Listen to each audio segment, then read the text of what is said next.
ನಮಸ್ಕಾರ ಬಂಧುಗಳೇ. ಕರ್ನಾಟಕದ ಎಲ್ಲ ಜಿಲ್ಲಾಧ್ಯಕ್ಷರಿಗೂ, ತಾಲೂಕು ಅಧ್ಯಕ್ಷರಿಗೂ, ಜಿಲ್ಲಾ ಉಪಾಧ್ಯಕ್ಷರಿಗೂ, ಕಾರ್ಯದರ್ಶಿಗಳಿಗೂ ಹಾಗೂ ಏಜೆಂಟ್ ಬಂದವರಿಗೂ, ಗ್ರಾಹಕರಿಗೂ ಎಲ್ಲರಿಗೂ ನಾನು ಹೃತ್ಪೂರ್ವಕ ವಂದನೆಗಳನ್ನು ತಿಳಿಸ್ತೀನಿ. ಮೊನ್ನೆ 12/12/2024 ಅಂದರೆ ಗುರುವಾರ ಬೆಳಗಾವಿ ಸುವರ್ಣಸೌಧದ ಮುಂದೆ ನಾವು ಸತ್ಯಾಗ್ರಹ ಹಮ್ಮಿಕೊಂಡಿದ್ವಿ. ಸುಮಾರು 7-8 ಸಾವಿರ ಜನ ಬಂದಿದ್ದರು. ನಮ್ಮ ನಿರೀಕ್ಷೆ ಭಾಳ ಇತ್ತು. ಸುಮಾರು ಒಂದು 50,000 ಜನ ಸೇರುವಂಥ ನಿರೀಕ್ಷೆ ಇತ್ತು ನಮ್ಮದು. ಆದರೆ ಕೆಲವೊಂದು ಜನ ಹೆದರಿ ಬರಲಿಲ್ಲ. ಯಾವುದು 2A ಮೀಸಲಾತಿ ಸಲುವಾಗಿ ಗಲಾಟೆ ಆಗಿದೆ ಹಂಗೆ ಹಿಂಗೆ ಅಂತ ಅಂದ್ಕೊಂಡು ಕೆಲವೊಂದು ಜನ ಬರಲಿಲ್ಲ. ಕೆಲವೊಂದು ಜನ ಇದೇನಾಗ್ತದೆ ಹೋಗ್ತದೆ ಅಂತಲೂ ಇದರಿಂದ ಬರಲಿಲ್ಲ, ಗೊತ್ತಿಲ್ಲ.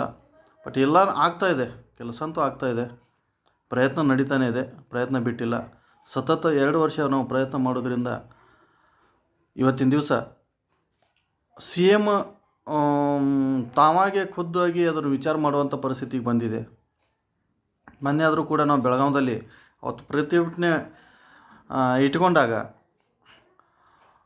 ನಾವು ಕಂದಾಯ ಮಿನಿಸ್ಟ್ರು ಅಥವಾ ಕಾನೂನು ಮಿನಿಸ್ಟ್ರು ಬಂದು ನಮ್ಮ ದಾಖಲೆಗಳು ತೊಗೋಬೇಕಂತಕ್ಕೆ ನಾವು ಬೇಡಿಕೆ ಇಟ್ಟಿದ್ವಿ. ಆದರೆ ಆವತ್ತಿನ ದಿವಸ ಸಂತೋಷ್ ಲಾಡ್ ಅವರು ಬಂದು, ಕೈಗಾರಿಕೆ ಮಿನಿಸ್ಟ್ರು ಸಂತೋಷ್ ಲಾಡ್ ಅವರು ಬಂದು ನಮ್ಮ ಅರ್ಜಿನ ತೊಗೊಂಡ್ರು.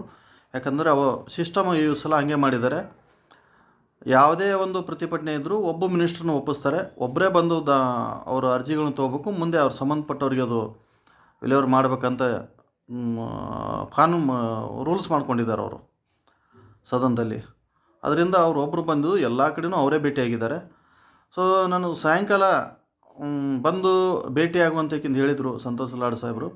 ನಾನು ಸಾಯಂಕಾಲ 10 ಗಂಟೆವರೆಗೂ ನಿಂತು UK 27 ಹೋಟೆಲಲ್ಲಿ ಅವರಿಗೆ ಭೇಟಿಯಾಗೋಕ್ಕೆ ನಿಂತು ಹೋಗಿ ಮಾತಾಡಿದಾಗ ಅದೆಲ್ಲ ಇದ್ರ ಬಗ್ಗೆ ನಾನು ಜವಾಬ್ದಾರಿ ತಗೋತೀನಿ, ಅಧಿಕಾರಿಗಳ ಜೊತೆ ಮೀಟಿಂಗ್ ಮಾಡ್ತೀನಿ, ಏನು ಅನ್ನೋದು ನಿಮಗೆ ಹೇಳ್ತೀನಿ, ಮೇಲೆ ನನ್ನ ಭೇಟಿಯಾಗ್ರಿ ಅಂತ ಯಾಕಿಂದ ಅವ್ರ ಪರ್ಸನಲ್ ನಂಬರು ಕೊಟ್ಟಿದ್ದಾರೆ, ಭೇಟಿ ಆಗಲಿಕ್ಕೂ ಅವಕಾಶ ಕೊಟ್ಟಿದ್ದಾರೆ.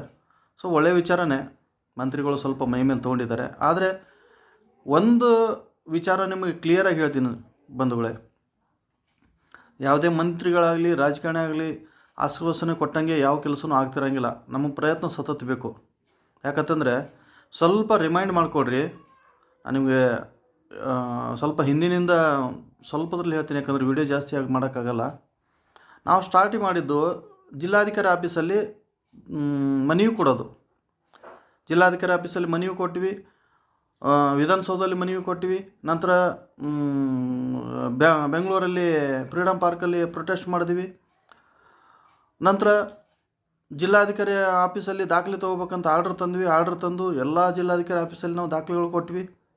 ಅಲ್ಲಿವರೆಗೂ ಯಾರಿಗೂ ನಾವು ಮಿನಿಸ್ಟ್ರಿಗೆ ಟಚ್ ಮಾಡಿಲ್ಲ. ಯಾಕಂದರೆ ಇದು ಅಧಿಕಾರಿಗಳು ತಪ್ಪೋದಂತ ನಮ್ಗೆ ಗೊತ್ತಿತ್ತು. ಅಧಿಕಾರಿಗಳು ತಪ್ಪೋನ್ನೋಕ್ಕಿಂತಲೂ ಮಿನಿಸ್ಟ್ರುಗಳದ್ದು ತಪ್ಪದ, ಸರ್ಕಾರದ್ದು ತಪ್ಪದ. ಆದರೆ 12/11/2021 ಕರ್ನಾಟಕದಲ್ಲಿ ಬರ್ಡ್ಸ್ ಆ್ಯಕ್ಟ್ ಕಾನೂನು ಜಾರಿ ಆಗೈತಿ BJP ಸರ್ಕಾರ ಇದ್ದಾಗ. 12/11/2021 ಕಾನೂನು ಜಾರಿ ಆದರೂ ಕೂಡ ಇವತ್ತಿನವರೆಗೂ ಆ ಕಾನೂನು ಬಗ್ಗೆ ಒಂದು ಅಂಶ ಕೂಡ ಎಲ್ಲಿ ಬಿಟ್ಟುಕೊಟ್ಟಿರಲಿಲ್ಲ ಸರ್ಕಾರ, ಅಧಿಕಾರಿಗಳು ಬಿಟ್ಟುಕೊಟ್ಟಿರಲಿಲ್ಲ. ಮೊದಲು ನಾವು ಹಿಡಿದಿದ್ದು ಅಧಿಕಾರಿಗಳ ಜುಟ್ಟು, ಅಧಿಕಾರಿಗಳು ಬೆನ್ನತ್ತಿದ್ವಿ. ಮೊದಲು ಅಧಿಕಾರಿಗಳಿಗೆ ಹಿಂಗೆ ಕಾನೂನು ಐತಿ, ಹಿಂಗೆ ಮಾಡಿರಿ ಹಂಗೆ ಮಾಡಿರಿ ಅಂತೇಳಿ ಅವ್ರಿಗೆ ಬೆನ್ನತ್ತಿ ಬಿಟ್ಟಿದ್ವಿ, ಕಾನೂನು ಇದ್ರೂ ಮಾಡ್ತಾಯಿಲ್ಲ ಅಂತೇಳಿ. ಅದರ ನಂತರ ಅಧಿಕಾರಿಗಳು ಪೂರ್ಣ ಅದನ್ನು ಪಕ್ಕಕ್ಕೆ ಸರಿಸಿಟ್ಟಾಗ ಮಿನಿಸ್ಟ್ರುಗಳು ಬೆನ್ನತ್ತಿದ್ವಿ, ಸರ್ಕಾರ ಬೆನ್ನತ್ತಿದ್ದೀವಿ. ಸಾಧಾರಣವಾದ ಕೆಲಸ ಅಲ್ಲ.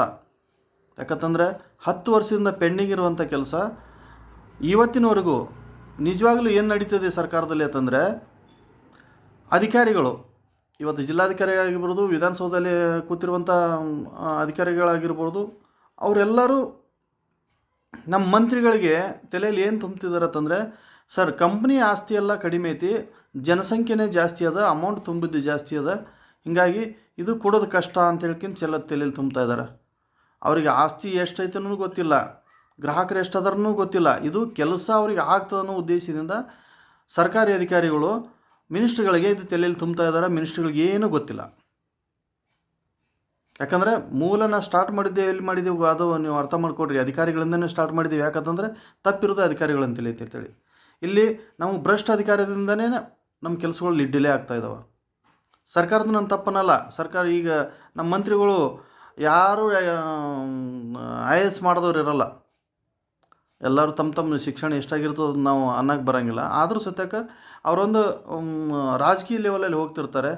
ಈ ಕಾನೂನು ಇದು ಅಷ್ಟೊಂದು ಅಭ್ಯಾಸ ಆಗ್ತಿರಂಗಿಲ್ಲ.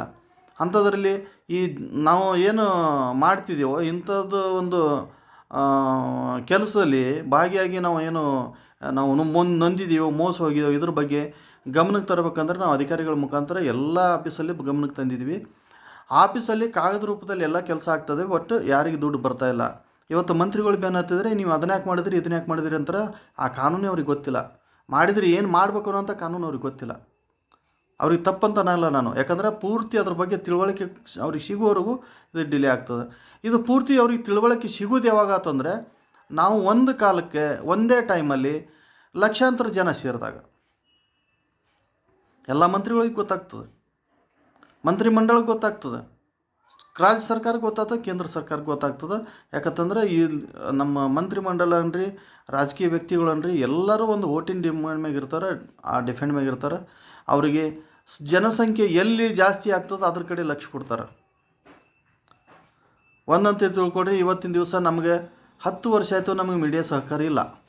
ಯಾವುದೇ ಚಾನಲ್ದವರು ನಮ್ಮ ಬಗ್ಗೆ ಹೇಳಲ್ಲ, ನಾವು ನೊಂದಿದ್ರ ಬಗ್ಗೆ ಯಾವ ಚಾನಲು ಹೇಳಲ್ಲ, ಮೀಡಿಯಾದವ್ರು ಸಹಕಾರ ಕೊಡಲ್ಲ. ಅದರಲ್ಲಿ ಗೌರ್ಮೆಂಟು ಇನ್ವಾಲ್ವ್ ಆಗಿದೆ ಇಲ್ಲ ನನಗೆ ಗೊತ್ತಿಲ್ಲ, ಆದರೆ ಮೀಡಿಯಾದವ್ರು ಸಹಕಾರ ಕೊಡಲ್ಲ. ನಮ್ಮನ್ನು ನಾವೇ ಹೈಲೈಟ್ ಮಾಡಬೇಕಾಗಿದೆ, ನಮ್ಮನ್ನು ನಾವು ಹೈಲೈಟ್ ಮಾಡಬೇಕಾಗಿದೆ. ಇವತ್ತಿನ ದಿವಸ ನೀವು ಈ ರೀತಿ ಸಹಕಾರ ಕೊಡೋದು ನೋಡಿದ್ರೆ ಇದು ಮುಂದಿನ ದಿನದಲ್ಲಿ ಕೆಲಸ ನನಗೆ ಕಷ್ಟ ಅನಿಸ್ಲಿರ್ತದೆ. ಯಾಕಂದರೆ ಇಲ್ಲಿ ತನಕ ನಾನು ಎಲ್ಲ ಕಡೆ ಹೋರಾಟ ಮಾಡಿ ಮಾಡಿ ಮಾಡಿ ಮಾಡಿ 2 ವರ್ಷದಿಂದ ಸೋತು ಹೋಗಿದ್ದೀನಿ. ನೀವು ಮಾತ್ರ ಕೆಲವೊಬ್ರದ್ದು ವಿಚಾರ ಹೆಂಗಿರ್ತಂದರೆ ಅವ್ರದ್ದು ಬಂದ್ರೆ ನಮ್ಮದು ಬರ್ತಲ್ಲ, ಅವರಷ್ಟು ಮಾಡ್ತಾರೆ ಬಿಡು ಅನ್ನುವಂಥ ಲೆಕ್ಕ ನಿಮ್ಮದು. ಕೆಲವೊಬ್ರು ಲೀಡರ್ಸ್ಗಳದು ಮೇನ್ ಲೀಡರ್ಸ್ಗಳು ಪಾಯಿಂಟಿಗೆ ಬರ್ತೀನಿ. ಲೀಡರ್ಸ್ಗಳು ಯಾವ ರೀತಿ ಇದ್ದೀರಿ ಅಂತಂದರೆ ಏನೋ ಮಾಡ್ತಾಯಿದ್ದಾರೆ ಅಂತೇಳಿ ಇಷ್ಟು ದಿನ ಅದಾಗಲ್ಲ ಹೋಗಲ್ಲ ಅಂತಂತಿದ್ರು, ಈಗ ಸುಮ್ಮನೆ ಕೂತಿದ್ದಾರೆ ಯಾಕಂದರೆ ಕಿರಿಕಿರಿ ತಪ್ಪಿ ಅಂತೇಳಿ. ಸರ್ ನೀವು ಈ ಥರ ಎಲ್ಲರೂ ಸೈಲೆಂಟ್ ಆಗಿ ಕುಂತ್ರೆ ಕೆಲಸ ಇದು ಕೈ ಬಂತು ಬಾಯಿ ಬಂದಿಲ್ಲ ಅನ್ನಂಗೆ ಆಗಿಬಿಡ್ತದೆ. ಎಲ್ಲ ಲೀಡರ್ಸ್ಗಳಿಗೆ ಹೇಳ್ತೀನಿ, ಏಜೆಂಟ್ರಿಗೆ ಹೇಳ್ತೀನಿ, ಎಲ್ಲ ಗ್ರಾಹಕರಿಗೆ ಹೇಳ್ತೀನಿ. ಯಾಕಂದರೆ ಈ ಗ್ರಾಹಕರು ತನ್ನ ಮುಟ್ಟಿಸ್ರಿ ಈ ವಿಷಯನ. ಸರ್ ಎಲ್ಲರೂ ಸೈಲೆಂಟಾಗಿ ಕೂತ್ರೆ ಅಂತಂದರೆ ನಮ್ಮ ಕೈಯಿಂದ ಆಗಲ್ಲ ಅನ್ನೋ ಮಾತು ನಮ್ಮ ಬಾಯಲ್ಲಿ ಬರ್ಲಿಕ್ಕೆ ಸ್ಟಾರ್ಟ್ ಆಗ್ತದೆ. ಯಾಕಂತಂದ್ರೆ ಇಲ್ಲಿ ನಾವು ಕಾಗದ ಪತ್ರ ವಿಷಯ ಎಲ್ಲ ಮಾಡಿದ್ದೀವಿ, ಇಲ್ಲಿ ಜನಸಮೂಹ ತೋರಿಸ್ಬೇಕಾಗಿದೆ. ಜನಸಮೂಹ ತೋರಿಸಿದ್ರೆ ಮಾತ್ರ ಕೆಲಸ ಆಗೋದೈತಿ. ಸ್ಪಷ್ಟವಾಗಿ ಹೇಳ್ತೀನಿ, ನೆಗೆಟಿವ್ ಇದ್ದವರು ಇವತ್ತು ಇನ್ನೂ ತಿಳ್ಕೊಡ್ರಿ, ನನ್ನ ಹತ್ರ ದಾಖಲೆಗಳು ಅದಾವು. ಸರ್ಕಾರನೇ ದುಡ್ಡು ಕೊಡಬೇಕಾಗ್ಯದ, ಸರ್ಕಾರ ಇದನ್ನು ನಿಲಾವ್ ಮಾಡಿ ಕೊಡಬೇಕಾಗ್ಯದ. ಅದು ಹಿಂದಾಗಿದ್ದು ಕೋರ್ಟ್ ಆದೇಶ ಅದೆಲ್ಲ ಬಿಟ್ಬಿಟ್ಟು ಕೋರ್ಟ್ ಆದೇಶ ಎಲ್ಲ ಮೀರಿ ಹೋಗ್ಯಾವೆಲ್ಲ, ಮೀರಿ ಅದನ್ನು ಕೈ ಬಿಟ್ಟು ಹೋಗಿಬಿಟ್ರೆ ಅವರೆಲ್ಲ. ಏನು ಬಡ್ಸ್ ಆ್ಯಕ್ಟ್ 2019 ನಿಯಮ ರಚನೆ ಮಾಡಿರಲ್ಲ. ಆ ಬಡ್ಸ್ ಆ್ಯಕ್ಟ್ 2019 ಬೇರೆ ರಾಜ್ಯದಲ್ಲಿ ಏನಾಗಿದೆ ಗೊತ್ತಿಲ್ಲ, ಈ ಕರ್ನಾಟಕದಲ್ಲಿ ನೇಮಕ್ಕಾಗಿ ಸಕ್ಷಮ ಅಧಿಕಾರಿ ನೇಮಕ ಆಗಿದೆ. ಇಲ್ಲಿ ಇದು 12/11/2021 ಜಾರಿ ಆಗೈತಿ, ಎಲ್ಲ ಆಗೈತಿ. ಆದರೆ ಇದ್ರ ಬಗ್ಗೆ ಸರ್ಕಾರಿ ಅಧಿಕಾರಿಗಳು ಬೆಳವಣಿಗೆ ಮಾಡಿ ಅದ್ರ ಬಗ್ಗೆ ದಾಖಲೆ ತೊಗೊಂಡು ಅದಕ್ಕೆ ನ್ಯಾಯ ಕೊಡುವಂಥ ಸ್ಥಿತಿಯಲ್ಲಿ ಇಲ್ಲ. ಇವತ್ತಿನ ದಿವಸ ನಾವು ಅದೇ DC ಆಫೀಸಲ್ಲಿ ದಾಖಲೆ ಕೊಟ್ಟಿದ್ದೀವಲ್ಲ, ಅದನ್ನು ತೊಗೊಂಡೋಗಿ ನಾವು ಕೋರ್ಟಿಗೆ ಹಾಕಿದ್ರೆ ಸಕ್ಸಸ್ ಆಗ್ತೀವಿ. ಆದರೆ ಕೋರ್ಟಿಗೆ ಹಾಕಿದ್ರೆ ಮತ್ತೆ 4-5 ವರ್ಷ ಜಗ್ಬೇಕು. ಅಷ್ಟು ತಾಳ್ಮೆ ಯಾವ ಏಜೆಂಟ್ರಲ್ಲಿಲ್ಲ, ಯಾವ ಕಸ್ಟಮರ್ಲಿಲ್ಲ. 180 ದಿವಸದಲ್ಲಿ ಕೊಡಲಿಲ್ಲ ಅಂತ ಯಾಕಿದ್ರೆ ಅವ್ರ ಮೇಲೆ ಕೇಸ್ ಹಾಕ್ಬೋದು ನಾವು. ಬಟ್ ತಾಳ್ಮೆ ಎಲ್ಲೈತಿ? ನಾವು ಆ ತಾಳ್ಮೆ ಅನ್ನೋಕ್ಕಿಂತಲೂ ಎಲ್ಲರೂ ಒಂದು ನಿಟ್ಟಿನಲ್ಲಿ ಒಕ್ಕಟ್ಟಾದ್ವಿ ಅಂತಂದರೆ, ಲಕ್ಷಾಂತರ ಜನ ಕೂಡಿದ್ವಿ ಅಂತಂದರೆ ಕೆಲಸ ಆಗ್ತದೆ. ನಾ ಈ ಮಾತನ್ನ ಯಾಕೆ ಹೇಳ್ತಾ ಇದ್ದೀನಿ ಅಂತಂದರೆ, ಬೆಳಗಾವಿ ಅಧಿವೇಶನಲ್ಲಿ ನೀವು ಸುಮಾರು 50,000 ಜನ ಕೂಡಿದಿರಿ ಅಂತಂದರೆ ನಮ್ಮ ಕೆಲಸ ಆಗುವಂಥ ಹಂತದಲ್ಲಿತ್ತು. ಇಮಿಡಿಯೇಟಾಗಿ ಬಂದು ಕಂದಾಯ ಮಿನಿಸ್ಟರ್ ಒಪ್ಕೋತಿದ್ರು, ಬೇಡ CMನೇ ಒಪ್ಕೋತಿದ್ರು. 7-8 ಸಾವಿರ ಜನ ಬಂದಿದ್ದರಿಂದ, ಸುಮಾರು 7-8 ಸಾವಿರ 10 ಸಾವಿರ ಜನ ಇತ್ತು ಅನಿಸುತ್ತೆ, ಅಷ್ಟೇ ಬಂದಿದ್ದರಿಂದ ಒಬ್ಬ ಮಿನಿಸ್ಟ್ರು ಬಂದು ದಾಖಲೆ ತೊಗೊಂಡಿದ್ದಾರೆ ಅಂದರೆ ಎಲ್ಲರೂ ತೊಗೊಳೋದ್ರ ಜೊತೆ ನಮ್ಮದು ತೊಗೊಂಡಿದ್ದಾರೆ, ನಮಗೂ ಅವ್ರಿಗೆ ಹೇಳಿದ್ದಾರೆ. ಬಟ್ ನಮ್ಮದೇ ಅದು ವಿಶೇಷ ಆಗಬೇಕಾಗಿತ್ತು. ಈಗ ಇನ್ನೂ ಕಾಲ ಮಿಂಚಿಲ್ಲ, ರನ್ನಲ್ಲಿ ಐತಿ, ವರ್ಕ್ ನಡೀತಾನೆ ಐತಿ. ಆದರೆ ನೀವು ಎಲ್ಲರೂ ಏನು ಮಾಡಬೇಕಾಗಿತ್ತಂದ್ರೆ, ಪ್ರತಿಯೊಂದು ಜಿಲ್ಲೆಯಲ್ಲಿ ಲೀಡರ್ಸ್ ಮೀಟಿಂಗ್ ಮಾಡಿ, ದಯವಿಟ್ಟು ಪ್ರತಿಯೊಂದು ಜಿಲ್ಲೆಯಲ್ಲಿ ಲೀಡರ್ಸ್ ಮೀಟಿಂಗ್ ಮಾಡಿರಿ. ಎಲ್ಲ ಲೀಡರ್ಸ್ ಒಕ್ಕಟ್ಟಾಗ್ರಿ. ಇಲ್ಲಿ ಬರೇ ಗ್ರಾಹಕರು ಏಜೆಂಟರು ನೊಂದವ್ರು ಅಷ್ಟೇ ಅಲ್ಲ, ನೀವು ಎಷ್ಟೆಷ್ಟು ಸೀನಿಯರ್ಗಳು ಕೂತಿದ್ರೋ ಕೈ ಮುಚ್ಕೊಂಡು ಬಾಯಿ ಮುಚ್ಕೊಂಡು ಅವರೆಲ್ಲರೂ ಒಕ್ಕಟ್ಟಾಗ್ರಿ. ಎಲ್ಲರೂ ಮುಂದಾಳತ್ತು ತೋರಿ ಕೆಲಸ ಆಗುವಂಗೆ 99% ಕೆಲಸ ಆಗುವಂಥ ಹಂತದಲ್ಲಿ ಬಂದೈತಿ. ಎಲ್ಲರೂ ಒಕ್ಕಟ್ಟಾಗ್ರಿ. ನಾನೊಂದು ಫೆಬ್ರವರಿ ತಿಂಗಳಲ್ಲಿ ಇದನ್ನು ವಿಧಾನಸೌಧ ಮುತ್ತಿಗೆ ಹಾಕೋದಂತ ಪ್ಲ್ಯಾನ್ ಹೇಳಿದ್ದೀನಿ, ಮೊನ್ನೆನೇ ಹೇಳಿದ್ದೀನಿ. ಅದನ್ನು ಯಾವ ರೀತಿ ಮಾಡೋಣ ಅಂತೇಳಿ ನಾನು ನಿಮ್ಮ ಜೊತೆ ಚರ್ಚೆ ಮಾಡ್ತೀನಿ. ಮುತ್ತಿಗೆ ಹಾಕೋದಾದರೆ ಒಂದನ್ನು ತಿಳ್ಕೊಡ್ರಿ, ನಿಮಗೆ ಯಾರಿಗೆ ರಿಸ್ಕ್ ಬರೋಲ್ಲ. ಇಡೀ ರಾಜ್ಯದಲ್ಲಿ ರಿಸ್ಕ್ ಬರೋದು ನನಗೊಬ್ಬನಿಗೆ. ರಾಜ್ಯಾಧ್ಯಕ್ಷ ಅಂದ್ಕೊಳ್ಳಿ ನನ್ನೊಬ್ಬನ ಹಿಡಿತಾರೆ, ಅವರು ಕೇಸ್ ಹಾಕ್ತಾರೆ, ಏನೋ ಮಾಡ್ತಾರೆ, ಅದು ಬಿಟ್ಬಿಡ್ರಿ. ಯಾವುದೋ ಒಂದು ಇದರಲ್ಲಿ ಓದಿದ್ದೀನಿ ನಾನು. ಈಗ ಮತ್ತೊಂದು ಗ್ರೂಪ್ ಸೃಷ್ಟಿ ಮಾಡಿದ್ದಾರೆ ನಮ್ಮ ಸಲುವಾಗಿ. ಹೋರಾಟ ಮಾಡೋನು ಜೀವದ ಆಸೆ ಬಿಟ್ಟು ಮಾಡ್ತಾನೆ ಅಂತ ಹೇಳ್ಕೊಂಡು ನಮ್ದು ಅದೇ ರೀತಿ ಆಗೈತಿ. ಆದರೆ ನೀವೆಲ್ಲರೂ ಒಕ್ಕಟ್ಟಾಗಿ ಸಹಕಾರ ಮಾಡೋದಾದ್ರೆ ಭಾಳ ದಿವಸ ಹೋಗಲ್ಲ. ತಿಂಗಳು 2 ತಿಂಗಳದೊಳಗೆ ನ್ಯಾಯ ಸಿಗುವಂಥ ಹಂತದಲ್ಲಿ ಐತಿ. ಸರ್ಕಾರ ಗಮನಕ್ಕೂ ಬಂದದ್ದು, ಸರ್ಕಾರಿಗೆ ಎಲ್ಲ ಗೊತ್ತಾಗೈತಿ, ಕಾನೂನು ಗೊತ್ತಾಗೈತಿ, ನಮ್ಮ ಕಷ್ಟನೂ ಗೊತ್ತಾಗೈತಿ. ಆದರೆ ಇಲ್ಲಿ ನಮ್ಮ ಒಂದು ಒತ್ತಡ ಹೈಲೈಟ್ ಮಾಡ್ಬೇಕಂತಂದ್ರೆ ನಾವು ಒಂದಾಗಬೇಕಾಗೈತಿ. ದಯವಿಟ್ಟು ಪ್ರತಿಯೊಂದು ಜಿಲ್ಲೆಯಲ್ಲಿ ಲೀಡರ್ಸ್ ಆದವರು ಒಕ್ಕಟ್ಟಾಗಿ ಅಂತ ಒಂದು ಡೇಟ್ ಅಂತ ಫಿಕ್ಸ್ ಮಾಡಿದ್ರೆ ಅಂಥ ಒಂದು ಡೇಟಿಗೆ ನಾನು ಬರ್ತೀನಿ, ಬಂದು ಒಂದು ಮೀಟಿಂಗ್ ಮಾಡೋಣ. ಪ್ರತಿಯೊಂದು ಜಿಲ್ಲೆಯಲ್ಲಿ ಮೀಟಿಂಗ್ ಮಾಡಿ ಇದು ಮಾಡೋದು ಜನವರಿ ಒಳಗಷ್ಟೇ, ಜನವರಿ ನಂತರ ಇಲ್ಲ. ಮಾಡಿ ಫೆಬ್ರವರಿ ಒಂದು ಡಿಸಿಷನ್ ತೊಗೊಂಡು ಒಂದು ಪ್ಲ್ಯಾನ್ ಹೇಳ್ತೀನಿ, ಆ ರೀತಿ ಮಾಡೋಣ. ಆ ರೀತಿ ಸರ್ ಮಾಡಿದ್ದೆ ಆದರೆ ನಾನು ಯೂಟ್ಯೂಬಲ್ಲಿ ಎಲ್ಲ ಅದನ್ನು ವಿಷಯ ಬಿಚ್ಚೇಳೋಕ್ಕಾಗಲ್ಲ. ಯಾಕಂತಂದರೆ ಕೆಲವೊಂದು ವಿಷಯ ಸರ್ಕಾರಕ್ಕೂ ಹೋಗ್ತಿರ್ತದೆ. ನಾನು ನಿಮ್ಗೆ ಬಂದಾಗ ಸ್ಪಷ್ಟವಾಗಿ ಹೇಳ್ತೀನಿ. ಆ ರೀತಿ ಮಾಡಿದೆವು ಅಂತಂದರೆ ನಾವೇನು ಕೂಡಿರ್ತೀವೋ ಅವತ್ತಿನ ದಿವಸನ ಕೂಡ CM ಬಂದು ನಮ್ಮ ಹತ್ರ ಬಂದು ಒಪ್ಪುಗೊಳ್ಳುವಂಥ ಸ್ಥಿತಿ ಇರ್ತದೆ. ದಯವಿಟ್ಟು ಅದನ್ನು ಒಂದು ಅರ್ಥ ಮಾಡಿಕೊಂಡು ಎಲ್ಲರೂ ಮುನ್ನೆಚ್ಚರಿಕೆ ಮಾಡಿರಿ, ತಗೋರಿ, ಮತ್ತು ಎಲ್ಲರೂ ಕೂಡುವಂಥ ವಿಚಾರ ಮಾಡಿರಿ. ಯಾಕಂದರೆ ನೀವು ಅದು ಇಲ್ಲ ಇದು ಇಲ್ಲ, ಇದ್ರಾಗ ಬಂದೈತಿ, ಕೋರ್ಟ್ದಿಂದ ಬರ್ತೈತಿ, ಸೆಬಿ ಕಡೆದು ಬರ್ತೈತಿ, ಹೆಂಗೆ ಅನ್ಕೋತ ಕೂತ್ರೆ ಯಾವ ಕಾಲಕ್ಕಾಗಲ್ಲ.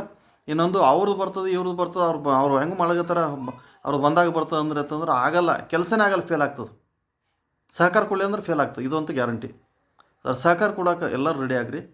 ಬೆಳಗಾವಿ ವಿಷಯದಲ್ಲಿ ಏನು ಸಂತೋಷ್ ಲಾಡ್ ಸಾಹೇಬ್ರು ಅಂತ ಹೋದಾಗ ಅವ್ರು ಕ್ಲಿಯರಾಗಿ ಹೇಳಿದ್ದಾರೆ, ಬರ್ರಿ ಭೇಟಿಯಾಗ್ರಿ, ಚರ್ಚೆ ಮಾಡೋಣ ಅಂತ ಹೇಳಿದ್ದಾರೆ. ಅವ್ರ ಜೊತೆ ಅವ್ರಿಗೆ ಪೂರ್ತಿ ಕನ್ಫರ್ಮ್ ಆದ ಬಳಿಕ ಅವರು CM ಅವ್ರ ಜೊತೆ ಮೀಟಿಂಗ್ ಮಾಡ್ತೀನಿ ಅಂದಾರೆ. ಬಹುತೇಕ ಮುಂದಿನ ಜನವರಿ ತಿಂಗಳೊಳಗೆ CM ಜೊತೆ ಮೀಟಿಂಗ್ ಆಗೋ ಸಾಧ್ಯತೆ ಅದ ನಮ್ಮದು. ಅಷ್ಟೇ ಅಲ್ಲದೆ ಕೆಲವೊಂದು ಮಂತ್ರಿಗಳ ಜೊತೆ ಮೀಟಿಂಗು ಮಾಡೋಕ್ಕೆ ಒಂದು ಸಿಚುಯೇಷನ್ ಕ್ರಿಯೇಟ್ ಆಗ್ಲತ್ತದ.